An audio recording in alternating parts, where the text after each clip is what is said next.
ஒரு காலத்தில் குழந்தை கட்டுப்பாடு அப்படின்றது வந்து கவர்மெண்ட்டே வந்து ஃபேமிலி பிளானிங் அப்படின்னு சொல்லிட்டு ஒரு மெஷரை வந்து இன்கல்கேட் பண்ணாங்க.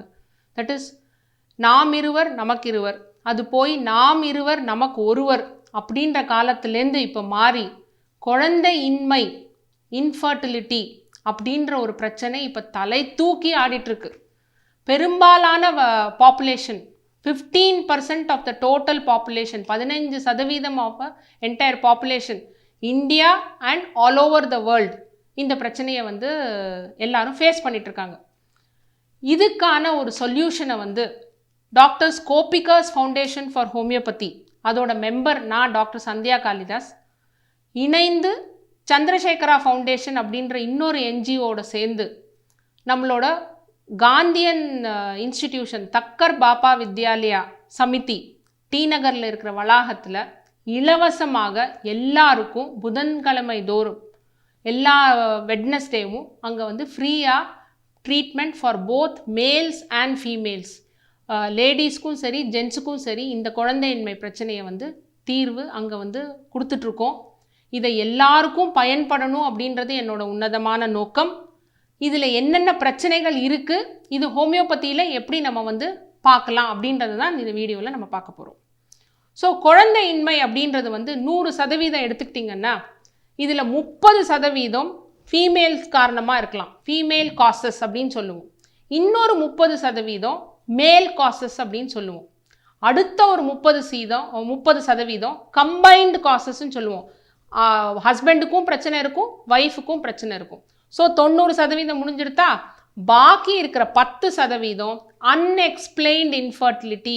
எல்லாமே நார்மலாக இருக்கும், உங்களோட எல்லா டெஸ்ட்டும் நார்மலாக இருக்கும், அப்படியும் வந்து அது என்ன காரணம் அப்படின்றதே தெரியாமல் குழந்தை பிறக்காம நிறைய பிரச்சனைகள். இப்படி தான் வந்து ஸ்டாட்டிஸ்டிக்ஸ், இது வந்து நான் சொல்லலை, வேர்ல்டு ஹெல்த் ஆர்கனைசேஷன்லேருந்து எடுத்து கொடுத்துருக்கிற ஸ்டாட்டிஸ்டிக்ஸ் மூலமாக இந்த காரணங்கள் வந்து இருக்குது. முன்னாடி எப்படி இருந்ததுன்னா காலகட்டத்தில் குழந்தையின்மை அப்படின்னாலே அது வந்து ஃபீமேல்ஸுக்கு மட்டும்தான் அந்த பிரச்சனை அப்படின்றது. அந்த காலமெல்லாம் போய் எல்லாருக்கும் பிரச்சனை இருக்குது. தட் இஸ் போத் மேல்ஸுக்கும் பிரச்சனை இருக்குது, ஃபீமேல்ஸுக்கும் பிரச்சனை இருக்குது. ஒரு இன்ஃபர்டிலிட்டின்னு வரும்போது ஒரு கப்புலாக தான் நாங்கள் இன்வெஸ்டிகேஷன் ஆரம்பிப்போம். எல்லாருக்கும் பொதுவான கருத்து, குழந்தை பிறக்கல அப்படின்னா அவளை போய் டாக்டர்கிட்ட போய் பாரு அப்படின்னு சொல்லிட்டு ஒன்றா மாமியாரோட கூட அமுச்சு விட்டுடுவாங்க. அப்படி இல்லைன்னா அந்த பொண்ணோட அம்மாவை கூட்டிகிட்டு வந்து கன்சல்டேஷனுக்கு வருவோம். அந்த காலமெல்லாம் போச்சு. இப்போ வந்து ஹஸ்பண்ட் அண்ட் ஒய்ஃப் 2 பேரும் வந்து கன்சல்டேஷனுக்கு வரலாம். யாருக்கு வேணாலும் பிரச்சனை இருக்கலாம். அந்த பிரச்சனை இருக்குன்றத வந்து ஒரு அக்செப்டன்ஸ் ஃபஸ்ட்டு வந்து நம்மளால் ஏற்றுக்கணும். அந்த குழந்தையின்மைன்ற ஒரு பிரச்சனையுமே ஒரு சாதாரண ஒரு கோல்டு, காஃபு, இருமல், காய்ச்சல் அப்படின்ற வர மாதிரியான ஒரு பிரச்சனையை தவிர அதை வந்து பெருசாக அதை வந்து ஒரு ஆண்கள் வந்து அதை வந்து நமக்கு வந்து இந்த பிரச்சனை இருக்குது, அது வந்து ஒரு நம்ம வந்து நம்மளால் ஒரு குழந்தைய பெற்றுக்க முடியல அப்படின்ற ஒரு டிப்ரெஷனுக்கெல்லாம் போகாமல் இப்போ இருக்கிற காலகட்டத்தில் இந்த சூழ்நிலையில் லைஃப் ஸ்டைல் சேஞ்சஸ்னால எல்லாருக்கும் பிரச்சனைகள் இருக்குது. அந்த பிரச்சனையை அக்செப்ட் பண்ணிட்டு அந்த ஒய்ஃபும் ஹஸ்பண்டுக்கு சப்போர்ட்டிவாக இருக்கணும், அந்த ஹஸ்பண்டும் ஒய்ஃபுக்கு சப்போர்ட்டிவாக இருந்து ஜாயிண்ட் ஃபுல்லாக ஒரு ஃபேமிலியாக ஒரு சப்போர்ட்டாக வந்து ஃபஸ்ட்டு கன்சல்டேஷனுக்கு வரணும். வந்து அதுக்கப்புறம் என்ன பிரச்சனை இருக்குன்றத ஸ்டெப்பாக நாங்கள் வந்து இன்வெஸ்டிகேஷன்ஸ் கண்டிப்பாக எடுத்து ஃபீமேல் பிரச்சனைன்னா என்ன இருக்கலாம், தைராய்டு பிரச்சனை இருக்கலாம், ஒபிசிட்டி ரொம்ப உடல் பருமன் இருக்கலாம், பிசிஓடின்னு சொல்கிற மாதவிடாய் கரெக்டான டைமுக்கு வராமல் இருக்கலாம், அப்புறம் அவங்களுக்கு வந்து கர்ப்பப்பையில் வேறு ஏதாவது அடிக்கடிக்கு இந்த வெள்ளைப்படுதுறது அப்படின்ற வந்து ஒரு காரணமாக இருக்கலாம், ரத்த சோகைன்றது வந்து ஒரு காரணமாக இருக்கலாம், அனீமியா அப்படின்னு சொல்லுவோம், அதில் வந்து போதுமான ரத்தம் இல்லாமல் இருக்கிறதுக்கான காரணங்கள், கருமுட்டை கரெக்டான டைமுக்கு வந்து ஓவிலேஷன் நடக்காது, அதுதான் பிசிஓடியோட ப்ராப்ளம். ஸோ இது எல்லாமே வந்து என்ன சொல்லுவோன்னா மோஸ்ட்லி இன்ஃபெக்ஷனை தவிர மற்றது எல்லாமே லைஃப் ஸ்டைல் சேஞ்சஸை கொஞ்சம் கொஞ்சமாக பண்ண ஆரம்பிக்கும் போது அதுக்கப்புறம் கரெக்டான ஹோமியோபதி மருந்து எடுக்கும்போது இன்னொன்று என்னென்னா, என்னோட தாழ்மையான வேண்டுகோள் பிஃபோர் மேல்ஸ் காசஸை பார்க்குறதுக்கு முன்னாடி என்னென்ன எல்லா ட்ரீட்மெண்ட்டும் பண்ணி அதுக்கப்புறம் வந்து லாஸ்ட்டில் வரும்போது அவங்களுக்கு அதை குழந்தை பெற்றுக்கணுன்ற அந்த எண்ணமும் அவங்களுக்கு வந்து கம்மியாயிடும்.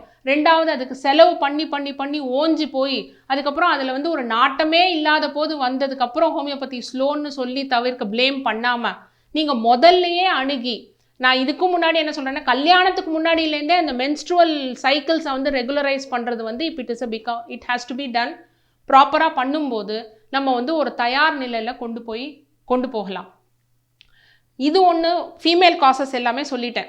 ஓகே, இது தவிர்த்து ஃபஸ்ட்டு என்ன அப்படின்னா, லேட்டாக கல்யாணம் பண்ணிக்கிறதே வந்து இப்போ ஒரு ஒன் ஆஃப் த பெரிய ரிஸ்க் ஃபேக்டராக இருக்குது. 30 வயசுக்கு மேலே தான் கல்யாணம் பண்ணிக்கிறாங்க. 30 வயசுக்கு அப்புறம் லேட் மேரேஜ் அப்படின்னு சொல்லுவோம். ரெண்டாவது, கல்யாணம் பண்ணதுக்கப்புறம் குழந்தை பெற்றுக்கணுன்ற ஒரு ப்ரையாரிட்டியே ஒரு 2-3 வருஷத்துக்கு அவங்க தள்ளி போடுறாங்க.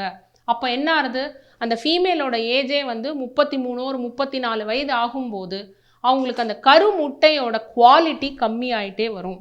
அப்போ வேற வழி இல்லாமல் நம்ம செயற்கை முறையில் தள்ளப்படுகிறோம். அப்போ வந்து ஓவிலேஷனுக்கு வந்து நம்ம வந்து ஒரு செயற்கையாக ஒரு இன்ஜெக்ஷன் கொடுத்து நிறைய முட்டையை வந்து கருமுட்டையை வந்து உற்பத்தி பண்ணி அதுலேருந்து ஒரு நல்ல குவாலிட்டி எக்கை தான் வந்து நம்ம எடுத்து அதுலேருந்து வந்து பண்ணுறது செயற்கை முறை. அந்த செயற்கை முறை ஒரு பெரிய வரப்பிரசாதம், அதில் நான் எந்த விதமான குற்றமும் கண்டுபிடிக்கல. ஆனால் அதை நம்ம நேச்சுரலாக நடக்க வேண்டிய ஒரு ப்ராசஸை முடியவே முடியாதுன்றவங்களுக்கு மட்டும் அதை நம்ம வச்சுண்டு நார்மலாக ப்ராசஸ் இதெல்லாம் நம்மளாக பண்ணுறது. கல்யாணம் பண்ணிட்டதுக்கப்புறம் நம்ம வந்து ஃபஸ்ட்டு சைல்டை போஸ்ட்போன் பண்ணாதீங்க. ஃபஸ்ட்டு சைல்டுக்கான ப்ரையாரிட்டி. ரெண்டாவது, இதையும் ஒரு ப்ராஜெக்ட் மாதிரி எடுத்துக்காதீங்க. எல்லாரும் இப்போ எப்படின்னா, எல்லாரும் ஐடி ப்ரொஃபஷனல், குழந்தை பெற்றுக்கணுமா, ஓகே இந்த 15 நாள் தான் நாங்கள் வந்து ஒன்றா தாம்பத்திய வாழ்க்கை இருக்கணுமா, அந்த ஓவிலேஷன் டைம் அப்படின்னு சொல்லிட்டு ஒரு சார்ட் போட்டுக்கிட்டு பண்ணுறது இல்லை.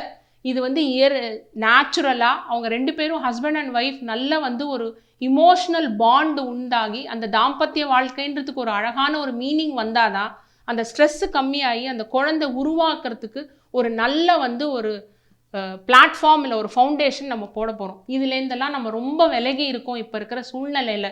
சரியான நேரத்தில் தூங்குறது இல்லை. ஸோ தூங்காததுனால என்ன ஆகும் அப்படின்னா, ஹார்மோன் பிரச்சனைகள் நிறைய இருக்கும். சன் செட் ஆனதுக்கப்புறம் சில ஹார்மோன்ஸ் சுரக்கும், சன் ரைஸ் ஆனதுக்கப்புறம் சில ஹார்மோன்ஸ் சுரக்கும். அப்போது சரியாக தூங்கலை அப்படின்னா நம்மளோட அப்பிடைட் வந்து பிரேக்ஃபாஸ்ட்டே சாப்பிட மாட்டாங்க, டைரெக்டாக லஞ்ச் தான் சாப்பிட்றாங்க. அப்படின்னும் போது உங்களோட நியூட்ரிஷனும் காம்ப்ரமைஸ் ஆகிடுது. இந்த லைஃப் ஸ்டைலையும் பேரலாக சேஞ்ச் பண்ணிவிட்டு அதுக்கப்புறம் இந்த சூழ்நிலைக்கு மென்டல் மேக்கப் ஆஃப் த இண்டிவிஜுவல்னு நம்ம ஹோமியோபதியில் ரொம்ப இம்பார்ட்டன்ஸ் கொடுக்குறோம். அவங்க என்ன மாதிரியான சுபாவம் அதை சார்ந்து நம்ம மெடிசன்ஸை வந்து செலக்ட் பண்ணும்போது இந்த மெடிசன்னால் ஹோமியோபதி மெடிசன்னால் உங்களுக்கு வந்து ஹார்மோனல் சேஞ்சஸோ இல்லை வந்து பக்க விளைவுகள் இல்லை.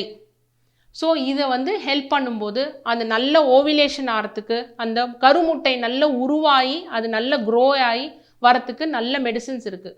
இது ஃபீமேல்ஸ்க்கான காஸ். செகண்ட், மேல்ஸுக்கான காஸ்.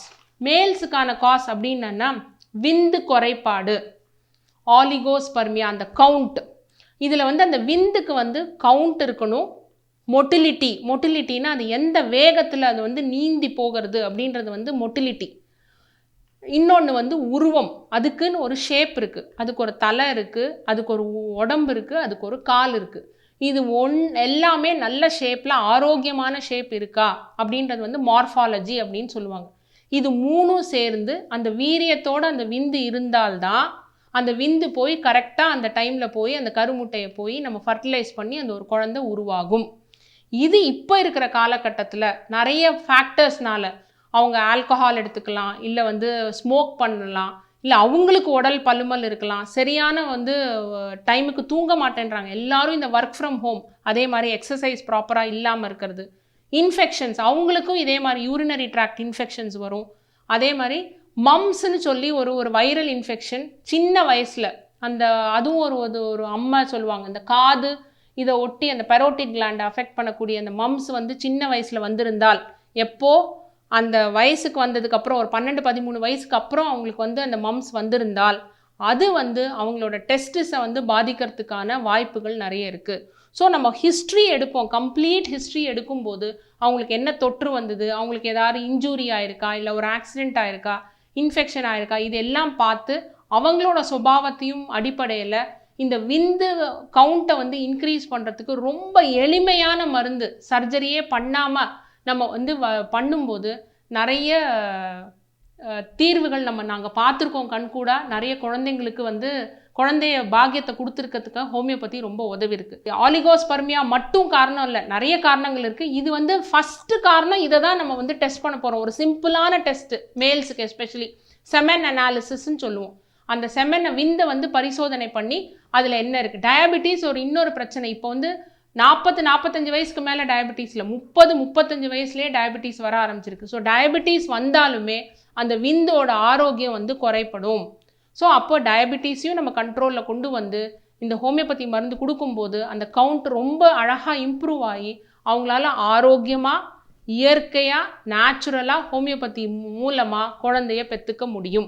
இந்த குழந்தையின்மை பிரச்சனைக்கு, இன்ஃபர்டிலிட்டிக்கு மேல் அண்ட் ஃபீமேல் பெண்களுக்கும் ஆண்களுக்கும் இலவசமாக doctor Gopikar's foundation for homeopathy in association with Chandrasekhara foundation, Thakkar Bapa Vidyalaya Samiti, T நகரில் வளாகத்தில் ஒவ்வொரு புதன்கிழமையும் எவ்ரி வெட்னஸ்டே நேரம் வந்து 9 to 12:30 PM அங்கே வந்து இலவசமாக மருந்து மற்றும் ஆலோசனை.